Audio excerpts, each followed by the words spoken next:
With the uncertainty around the U.S. election now behind us, investors are looking for the next opportunity. So with an accommodative Fed, a tech rally that doesn't seem to have an end in sight, and decent valuations in small caps, my next guest sees pockets of opportunity. But what about on the fixed income side? Well, he has some thoughts there as well. We're going to get to that right now on UBS Trending.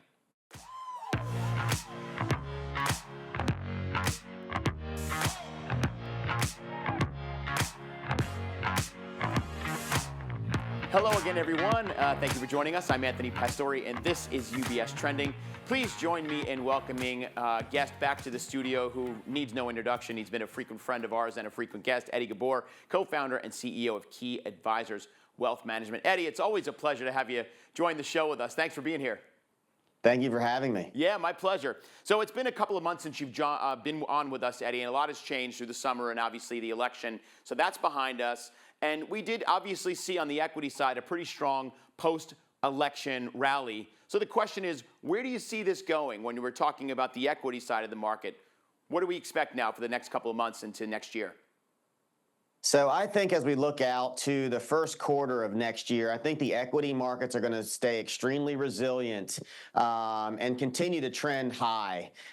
You'll see pockets of dips, of course, because when you get an overbought market, you'll get dips that will follow that. But right now, as we have shared with our clients, in our opinion, every dip for the right investor with the right risk tolerance should be bought, because I think you're going to see asset prices go significantly higher. And the reason why is there is a lot of cash that was on the sideline pre-election because of wanting to know what this election was going to look like from a fundamental perspective on taxes and regulation, so that way they can draw up their playbook for how they want to go with their cash. And I think you're going to see a lot of money flow into the equity markets. You're going to see a lot of performance chasing, and that's why we continue to be very bullish here over the next 3 to 4 months. How much of that do you think, Eddie? I mean, obviously everyone was waiting for the election results to be known, and so there was that uncertainty that went out the window. Now we know it's a Trump administration. How much of that do you think, with this going into the stock market, is related to expectations on the Fed, also just kind of them being so accommodative? How much of that plays into what you're thinking is here? A lot of it does. I mean, at the end of the day, the biggest thing that we can take away when we put election behind us is you have a Fed that is, I would call it, aggressively cutting rates at a time that there's no recession. It's very rare to see that. I don't even know if there's a precedent for that. I personally think it's a mistake. However, I'm not going to fight the Fed. And if you're going to loosen monetary policy in an environment where the labor market is still strong, the economy is showing growth, company earnings are looking good, that's about as bullish as it gets. And so it's really hard right now to find something very bearish to hang your hat on. And until the Fed changes, we're not going to fight that. Yeah, I mean, I would have to agree. Looking at even just the way we just had the charts up there for the S&P 500 and even the Russell 2000, and we're going to get into small caps in a minute, but clearly there's still aggressive buying when it comes to large caps, especially on the S&P side. So let me just kind of fast forward a little bit. Now, putting election behind us, we still have a lot of conflicting issues happening overseas between Ukraine and Russia, and of course what's going on in the Middle East. So given what we know, and with the new administration coming in, from a sector perspective, where do you see the best opportunities here? So what we have done is we are staying away and being extremely underweight consumer staples and healthcare. In our tactical strategies, we don't even have consumer staples at all in the portfolio. We want to be in the higher beta, higher risk areas. Small caps, we continue to add to our small cap position. It's been one of the probably worst places to be over the last 3 years. I think this environment is going to be conducive to regional banks and financials, and small caps should thrive in that environment because they seem to be overweight that. Large cap financials, again, are another area you can add to. And we also tech. I mean, mega cap tech is going to continue to lead the way, in our opinion. If you take a look at what was the most appreciated assets in reaction to the election, I think if you look at those in order, that's where you're going to want to be. And so you want to stay away from defensive equities, and you want to be more in your more aggressive equities that are more growth oriented, because those are the stocks, in our opinion, that are going to thrive in this type of environment. Even on the fixed income side, is being more aggressive on there if that risk tolerance is suitable for the investor making that decision. Yeah, absolutely. And just to give our audience a little bit of color from our side in the UBS Chief Investment Office, they do maintain an attractive view on large caps, and right now neutral on small and mid. And right now, I know you have a bullish call on small caps. We were just talking about that. I think for CIO, their concern is not necessarily tied directly to the precedent that's been set beforehand. They're just kind of saying profit growth could continue to lag a little bit when it comes to smalls. But the fact that the Fed is cutting rates is pretty attractive, especially considering that there's so much kind of floating debt in the small cap space. So give us your thoughts on small caps here, Eddie. Small caps is really a contrarian play. It's probably one of the most hated areas and the most underweight area when you take a look at how asset managers are positioned. And so we have found that when you think you're going to see an reacceleration of growth, that you want to get in there before everyone else does. And so I think you will see money rotate out of certain areas and go into small caps when people get more confident. They're very skittish now because of their lack of performance, in my opinion, because of the risk, because they're smaller companies.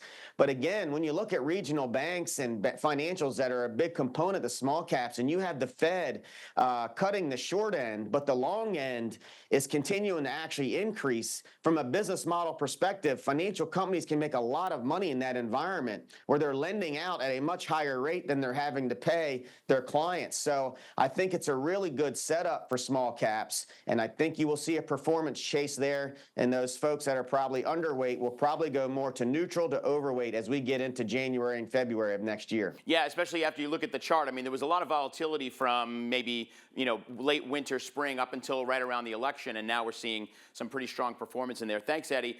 As we're wrapping up, you briefly mentioned fixed income. We can't get away from not talking about that, because we did see, obviously, a lot of progress with the Fed lowering rates. Our call here at CIO is another 125 basis points from the Fed between the December meeting and all of 2025 as of now. But you still have a job market that's slowly decelerating. Inflation has mostly come under control.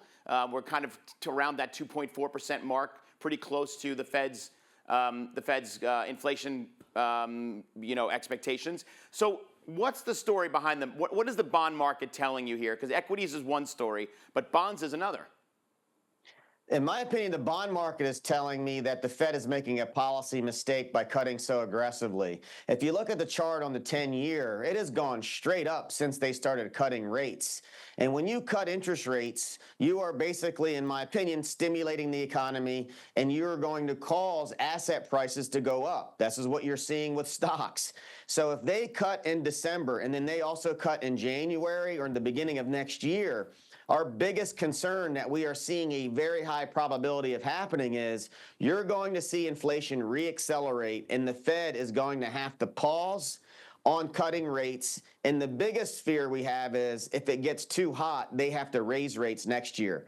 That's not priced into the market, and I don't think many people are prepared for that. And I think there is a high probability that we absolutely see inflation reaccelerate, and we'll have to wait and see how the Fed reacts to that, because I don't think there's any way they're going to be able to cut next year as aggressively as the market has priced in. Right. What makes you think that you're going to see inflation accelerate? I mean, tariffs. If President Trump does put tariffs in place, there's a call that could cause inflation, especially here in the U.S.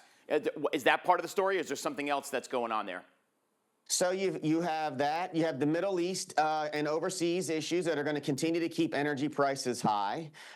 You also look at immigration reform that we could potentially have, right? That's going to put some strain on businesses and cause prices to go up because of laborers are going to have to replace. And again, at the end of the day, when a Fed is cutting rates, that's inflationary in itself.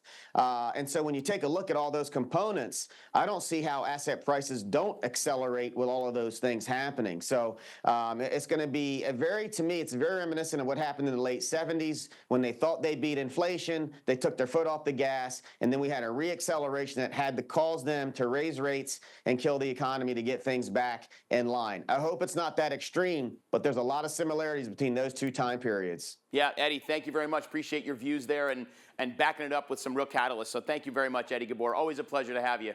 Thank you. Good to see you. Thank you again, Eddie. And make sure to follow UBS on our website.